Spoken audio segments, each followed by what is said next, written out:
Étienne Cousineau, directeur artistique et metteur en scène pour la production Les Mousquetaires au couvent. J'ai choisi l'opérette Les Mousquetaires au couvent pour plusieurs raisons. C'est une opérette que j'aime. C'est une des opérettes les plus jouées aussi dans le répertoire des opérettes françaises. Et aussi, j'essayais, comme c'était ma première année en tant que directeur artistique, je voulais une œuvre que l'organisme n'avait jamais jouée, n'avait jamais traitée. Et quand j'ai regardé les pièces des 20 quelques dernières années, je ne voyais pas les Mousquetaires au couvent et j'ai dit scandale, on doit régler ça, on doit la mettre dans notre répertoire. J'ai toujours autant de plaisir à monter cette œuvre ou à jouer dedans. Je crois que c'est la 4e production que je présente avec d'autres dans différents organismes. Premièrement, la musique, j'aime tous les airs, j'aime la légèreté. J'aime l'histoire aussi parce que je trouve qu'on est vraiment dans du vaudeville à l'état pur où on rentre un élément dans un autre, mais que ça ne va pas du tout ensemble. Et juste l'idée de rentrer des mousquetaires dans un couvent, on sent déjà que ça va foutre le bordel. Et c'est ce qui arrive d'ailleurs. Donc pour moi, c'est vraiment une pièce en or parce que c'est ça, on est dans la légèreté, dans le vaudeville, dans le fédo. Mais... Alors on est vraiment à l'époque des mousquetaires, donc 1615, 1630 environ. Et un mousquetaire, Gontran de Solange, était éperdument amoureux d'une étudiante au couvent des Ursulines. L'étudiante s'appelle Marie. Et avec son fidèle compagnon, un autre mousquetaire, Brissac, les deux vont se mettre en tête d'aller enlever Marie. Et ils vont revêtir des faux habits de moine et se présenter aux sœurs, aux Ursulines, pour pouvoir entrer dans le couvent, s'approcher de Marie et l'amener avec eux, parce que Marie est aussi amoureuse de Gontran. Naturellement, cette histoire-là semble simple, mais il y aura beaucoup d'embûches, beaucoup de quiproquos, manigances et tout, donc vraiment tous des éléments pour pas rendre ça facile à nos deux mousquetaires. La pièce a traversé les époques, je crois, par la richesse de la partition. Les airs sont vraiment très très beaux. Certaines pièces sont souvent reprises dans des concerts, en récital par exemple. Je pense aux airs de Brissac, à l'air de Marie, certains airs de Simone aussi peuvent être repris.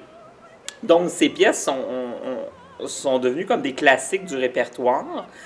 Et aussi, c'est une des pièces, par son histoire, qui nous permet juste de décrocher. Il n'y a pas de conflits sociaux, il n'y a pas un grand message. On ne sort pas de cette pièce-là transformée ou dire, mon Dieu, mais j'ai réfléchi à un enjeu social. On fait juste avoir du plaisir.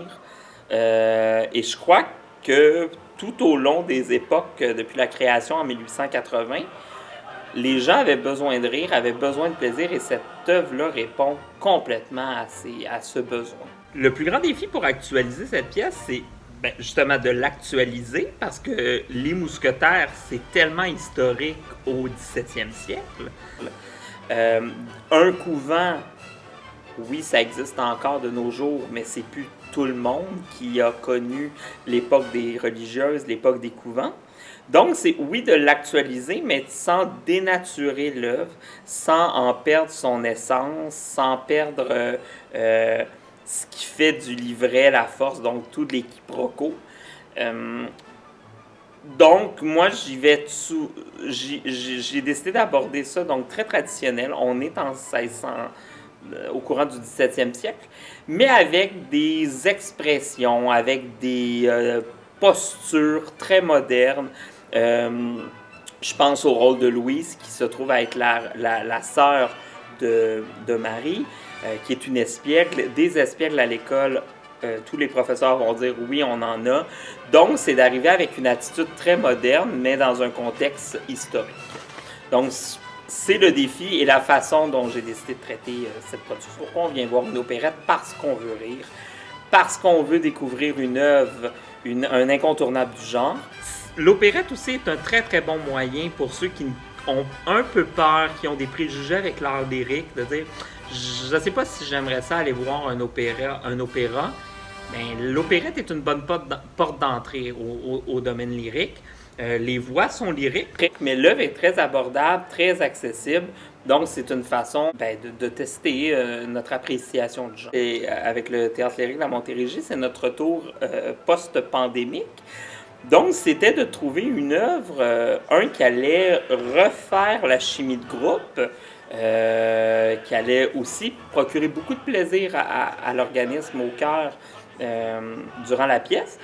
Et si je me fie aux réactions pendant les répétitions, je pense qu'on peut déjà dire que ça, c'est mission accomplie. Les gens doivent venir voir la pièce, premièrement, pour passer un super moment du bon temps, à rire, à s'amuser. C'est comme un théâtre d'été musical.